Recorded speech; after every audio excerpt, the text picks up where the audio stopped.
Goeiedag, ek is Adel Poggenpoel en dit is les 13 van die Afrikaans huistaal en vandag se onderwerp is Wie's hy deur Adam Small. Die poet, wie's hy? Julle het so baie bek oor die poet, maar wie's hy? Is hy regtig soos julle dink? Die ou moet die pen en die ink, wat in sy studies sit en poems dink. Nee, julle is mistaken, nie hy nie. Maar julle is die poets, julle wat in die straat inloop en die gladde bek verkoop, maar die dinge sien en so my net daar God in hulle roep. Wie's hy deur Adam Small? Die digsoort natuurlik is 'n vrye vers. Waarom sê ons dit is 'n vrye vers? Daar is geen vaste rym nie. Daar is geen vaste ritme nie. Die lengte van die versdeels verskil. Die lengte van die strofes verskil, né? Kom ons gaan kyk. Jy kan sien die versreëls se lengte verskil. 7 reëls, dan het ons 8 reëls in strofe 2. So daar is geen lekker vorm hierso nie, né? Maar nou al sê ons dit is 'n vrye vers, is dit dan nou gepas? Ons kyk na, wanneer ons gaan kyk na, wat sê hierdie gedig, wat is die boodskap, wat probeer die digter aan ons oordra met hierdie woorde wat hy ons gee, kan ons dan besluit of dit natuurlik gepas is. En wanneer ons dan nou lees, die Spreuke praat juis oor die feit dat digters nie formele opleiding hoef te hê nie. Hy praat ook dat dit pas ook by die informaliteit waarmee die digter beklemtoon dat die man in die straat 'n digter kan wees, né? Dat enige een 'n digter kan wees. So as ons kyk na die inhoud van die gedig en die boodskap wat die digter wil oordra aan ons, dan kan ons sê 'n vrye vers is gepas. Want dit bring ons dan weg van die formaliteit af, soos byvoorbeeld met die gediggie wat ons het, besoekersboek wat ons 'n formele sonnet het, is dit mos nou 'n bietjie anders. Anders wat ons dan oplet by hierdie gedig is ook die taalgebruik wat die digter gebruik, is natuurlik Kaapse Afrikaans. Julle, ma, by reël 4 en reël 14 in plaas van maar. Regtig in plaas van regtig. Soos in plaas van soos. So die taalgebruik is ook dan baie meer informeel as die standaard Afrikaans wat ons dan kry. OK, kom ons kyk gou na die gedig. Die poet, né? So hier word die Engelse woordjie gebruik en die Engelse woord hier kan natuurlik dui op deftigheid. Want soos ons deur strofe 1 lees, is daar 'n sekere idee van 'n digter wat hierdie spreker nie mee saamstem nie. So ons kan dit vat dat omdat hy die woordjie poet gebruik, wil hy natuurlik speel met die idee van ons wat dink dat 'n digter formele opleiding moet hê of 'n digter moet dan in 'n studeerkamer sit. Wie's hy? Herhaling van die titel, né? En hier, dit is 'n retoriese vraag. En hier word die titel nou herhaal, so hierdie vraag word nog nie beantwoord nie. So dit beklemtoon, hier word die tema van hierdie gedig verder beklemtoon deur weer te vra, wie's hy? En dan sê in reël 3, julle het so baie bek oor die poet. Nou, in standaard Afrikaans gaan dit beteken jy het so baie te sê oor die digter, of oor wie die digter is. Nou, julle is natuurlik die aangesprokene. Dit is met wie die spreker dan nou praat. En wie is hy? Ons sien in strofe 2 dat die julle wat hy van praat, is net die gewone mense in die straat, né? En Ons kry die akiet en dit wil vir julle bewus maak. Luister na wat ek te sê het. Hy wil duidelik maak dat julle moet luister. Ons weet op hierdie tydstip nie wie die spreker is nie, maar ons kan aflei dat dit 'n digter kan wees. Maar die julle is natuurlik die man in die pad. En dan vra hy weer die vraag, maar wie is hy? Nee? Hy sê nie wie die poet is nie in reël 3 nie. Hy sê net dat julle het 'n definitiewe idee van die poet. So, die herhaling van die titel hier weer soos in reël 2, dit dui aan dat hierdie vraag tog belangrik is, né? Ons het hom in die titel, ons het hom in reël 2 en ons het hom nou weer in reël 4.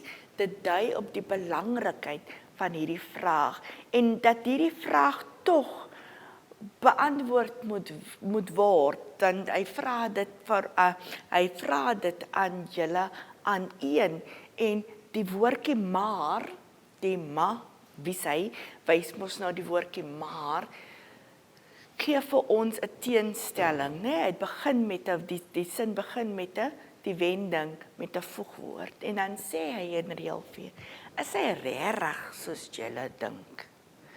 So om die woordjie dink is net 'n idee wat jy het. Nêrens op papier sê dit dat 'n digter formeel 'n opleiding moet hê nie.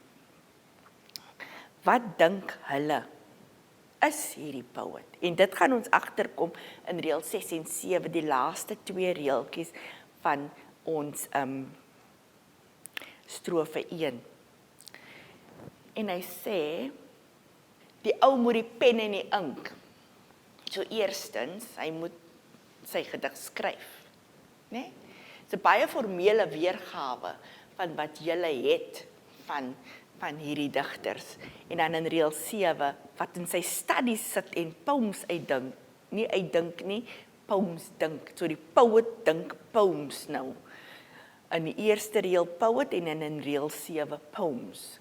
Weer die Engelse woord. So, as ons later aanlees, dan kontrasteer hierdie reël met reël 14, wat dan vir ons sê, julle wat die dinge sien. So die idee wat julle het van 'n digter is dat hy in sy studeerkamer sit en hy dink dan hierdie gedigte uit. Hy ervaar nie die buite nie. Hy's nie buite nie, hy's afgesonderd. En die i-klank gee vir ons dan 'n assonansie en dit sluit aan by die klankmatigheid van die dinkproses, né? Waar die poet op sy eie sit, wat in sy studies sit en poems dink. So hy is nie daar buite waar hy hierdie goedjies ervaar en wat hy sien van die alledaagse wat gebeur nie. Hy sit net daar en hy skryf sy gedigte uit. So nou gaan ons na strofe 2 toe. En dit begin met 'n definitiewe nee. Nee. Hy stem nie saam nie. Hy stem nie saam met die weergawe wat julle of die julle van digters het nie. Hy het 'n ander idee van wat 'n digter moet wees. En die alleenplasing beklemtoon dan die teenstrydigheid wat hy het met die julle, met wie hy praat, met die aangesprokene, né? Die komma is 'n indikasie van nee, pause. So laat dit nou insink. Laat die feit dat ek nie met jou saamstem nie, of die feit dat ek nie met julle saamstem nie, laat dit 'n bietjie insink, voor hy verder gaan om te sê, julle is mistaken, julle is verkeerd. En hy sê mos nou dit aan die aangesprokene dat julle het 'n fout begaan. Die digter hoef nie formeel opgelei te wees nie, né? Of hy hoef nie formeel opgelei te word nie. Nie hy nie. Hy is nie die poet nie. Die hy tussen twee nie is dit weer 'n definitiewe beklemtoning van die feit dat hy nie saamstem nie, van die nee in reël 8. Die enjambement beklemtoon dan ook die dringendheid van die regstelling in die sin, die dringendheid dat julle moet nou verstaan dat ek nie met julle saamstem nie. Ons het dan ook baie kleiner versreëls hier. 2 woorde, 3 woorde, 1 woord, 2 woord, 3 woorde. Nee, so definitief kan julle sien, ek stem nie met julle saam en dit beklemtoon dan ook die feit dat hy nie saamstem nie, maar behalwe die feit dat hy nie saamstem nie, wil hy ook dan 'n regstelling maak. Nee, hy wil ook gee wat sy idee is van 'n digter en hoe dit van julle verskil. En hy sê, maar julle is die poets. Die julle wat hy mee gepraat het in die eerste strofe, is nou die poets, right? Julle wat dink dat die digters in 'n sekere formele boks is, julle spesiaal, reg, is die digters. Nie die mense wat julle dink is die digters nie, julle spesifiek is dan nou die digters. Maar wie is dit dan nou? Reg? Dit die gewone mens, wie is julle? Julle is die mense wat in die strate loop. Dis die eenvoudige mens. Ons kan kyk na die taalgebruik wat hy vir die tipe taal wat hy gebruik, die Kaaps wat hy gebruik om hierdie gediggie te skryf, is om te wys dat die eenvoudige mens dan ook die digter is. Die spreker onthul in hierdie versreël, maar julle is die poets, dat die lesers, die man op die straat, die gewone mens, met hulle taal, hulle kleurryke taal, die eintlike digters is, nie die formele mens wat dan nou in 'n studeerkamer sit nie. En julle word dan nou hier beklemtoon met 'n akiet, né? Julle is die luisteraars. So hier sê ons dan nou, wie is die julle? Die man op die straat, die doodgewone mens. Dit word beklemtoon sodat hy weer eens, julle moet nou nie net luister na hom nie. Hy sê ook nou dat dit julle is. Julle wat in die straat inloop. Die woordjie julle word 5 keer genoem in die gedig. Sodat die julle, hy wil seker maak dat die aangesprokene hoor wat hy te sê het, né? Die digter maak seker julle luister na wat hy te sê het. Wat hy sê is heeltemal teenstrydig van wat julle dink. En dit beklemtoon ook hoe verkeerd hierdie formele idee van 'n digter is. Hy wil dit beklemtoon, dit is hoekom hy dit elke keer noem. En die gladde bek verkoop. As jy bek verkoop, beteken dit, jy het baie opinies. Nee, jy het baie te sê oor wat om jou aangaan. Jy verkoop bek. Jy is gou reg met jou opinie. Jy hou nie terug van wat jy wil sê nie. Right? En dit is natuurlik figuurlike taal. Die bek is nie letterlik glad nie. Om 'n gladde bek te hê, sê natuurlik dat jy baie te sê het. En die regte poets gebruik hulle gladde bekke om idees te verkoop of om mense van argumente te oortuig, van hulle opinies te oortuig. En dis hoekom hy sê dat hulle dan 'n gladde bek is. En dit is die figuurlike taal, hulle nie letterlik 'n gladde bek nie. So die mense wat baie te sê het, die mense wat in die strate loop, hulle is wie die spreker dan nou sien as die digters, die eintlike digters, né? Wanneer ons dan nou hier kom, kan ons net teruggaan na reël 7 toe. Die ou moet die pen en die ink, wat in sy studies sit en poems dink, né? En hier het ons 'n heel 'n ander idee, 'n hele 'n teenstelling as ware, maar julle sien die dinge. Nee? Dis die teenoorgestelde van die idee wat julle het van hierdie poet in die eerste reël. En dit kontrasteer met die digter wat die gedigte dink in reël 7. Julle sien die dinge wat gebeur. Julle dink nie net die dinge uit nie. So julle ervaar hierdie dinge waaroor die digter skryf. En omdat julle dan nou so baie te sê het, onthou ons praat van die gladde bek wat julle verkoop, omdat julle so baie te sê het en omdat julle so baie kan sien wat om julle aangaan, maak dit dan nou ook sin dat julle 'n digter kan wees, want julle ervaar en julle sien wat aangaan. En net daar waar jy dan nou sien van iets wat verkeerd is. Nee? So hy sê, jy moenie net die digter wees nie. Want die man in die straat is nie bang nie. En hy sê, en sommer, net daar, God 10 hulle roep. Hulle spreek die dinge sommer net daar en dan in die straat aan, wat verkeerd is, wat verkeerd gesê word, wat nou nie reg genoem word nie. Nee? En die Here Jesus word as getuie geroep, net daar waar hy in die straat is. So die spreker verskil van die aangesprokene en hy praat natuurlik met die aangesprokene en hy wil vir hom sê, luister, maar jy het 'n verkeerde idee van wat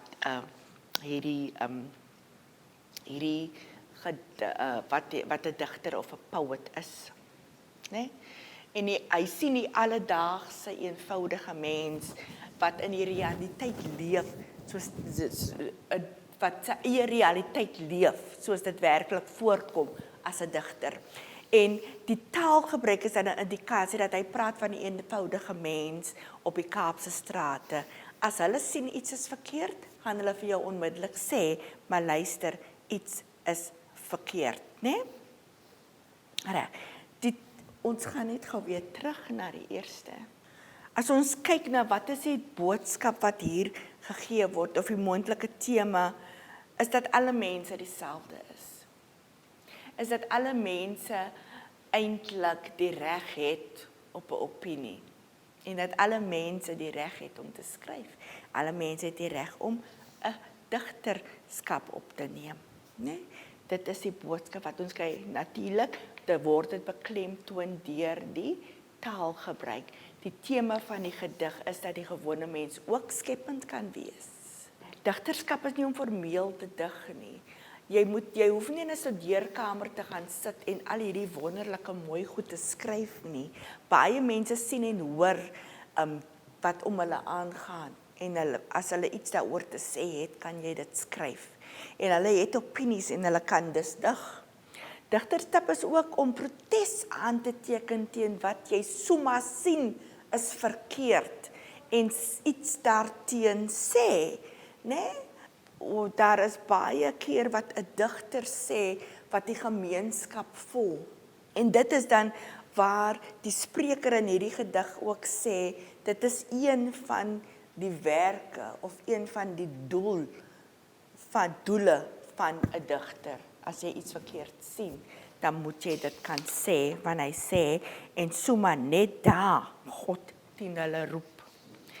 En die digter skryf dan ook vir gewone mens. Nee, hy wys dit uit in hierdie gedig deur natuurlik Kaaps te gebruik.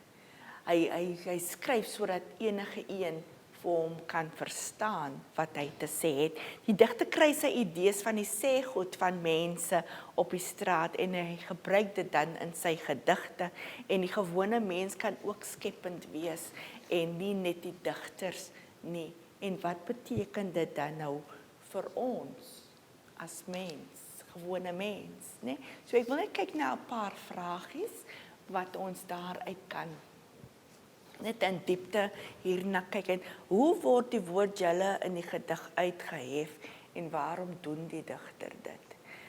Natuurlik soos ons genoem het, die woord julle word omtrent 5 keer genoem, né? So, dit word uitgehef deur dit te beklemtoon met die akkieteken, maar ook die spreker wil baie duidelik maak dat dit is met julle wat ek praat, want julle moet hoor wat ek sê. Dit is hoekom dit dan nou uitgehef word. Julle moet verstaan wat ek sê.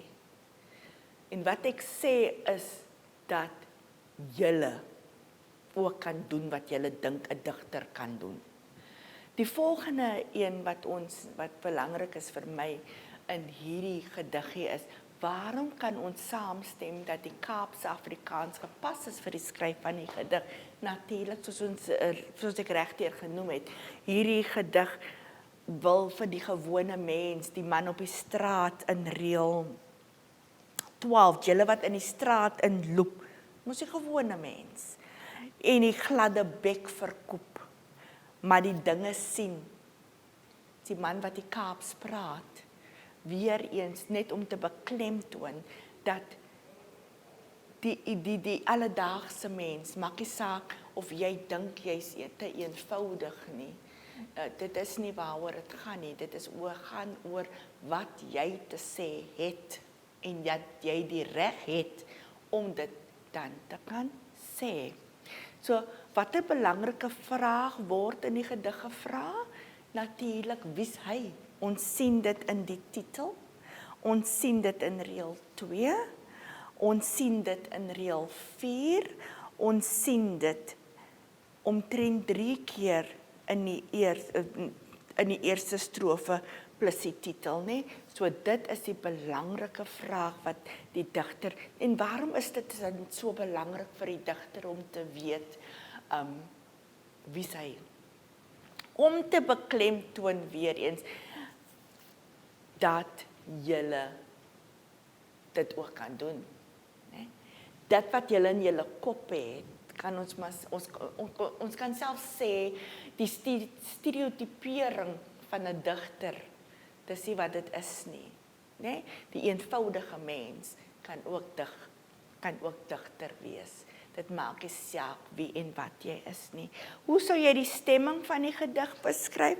Ons kan sê dat dit 'n vriendelike, die toon is gemoedelik, dit is vriendelik, dit is informeel, wat die informele, die variant van die Afrikaans wat gebruik word, wys dan vir ons hoe vriendelik en informeel dit kan en grappig dit kan wees. Dit kan ook 'n opswepende toon hê, die manier hoe hy vir ons in strofe 1 dan elke keer vra, wie's hy, né? Amper soos jy nou iets wil begin nou, ook jou gladde bek verkoop nou, né? Wie's hy?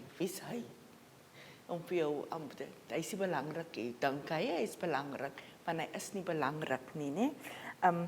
Dit het natuurlik 'n ernstige boodskap wat aan ons oorgedra moet word, maar dit kan ook dan speel as gevolg van die variant van die Afrikaans wat gebruik is, kan die stemming dan ook as informeel ervaar word. En nou die belangrike vraag wat ek wil vra aan jou as graad 12 leerder, stem jy saam dat die gedig 'n motiverende boodskap het vir vandag se jeug? Motiveer jou antwoord. Ek sou sê dat dit het 'n motiverende boodskap. Dit wys vir jou dat jy wel iets, as jy iets het om te sê, sê dit. Nee, jy kan skryf. Net omdat jy nie môre gepubliseer kan word oor 'n gedig wat jy vandag skryf nie, maak nie vir jou nie 'n digter nie, reg? En dit is die boodskap wat ek wil hê julle moet daarmee wegloop, is dat selfs jy 'n digter kan wees, né? Dit maak nie saak wie of waar jy is nie. Dankie.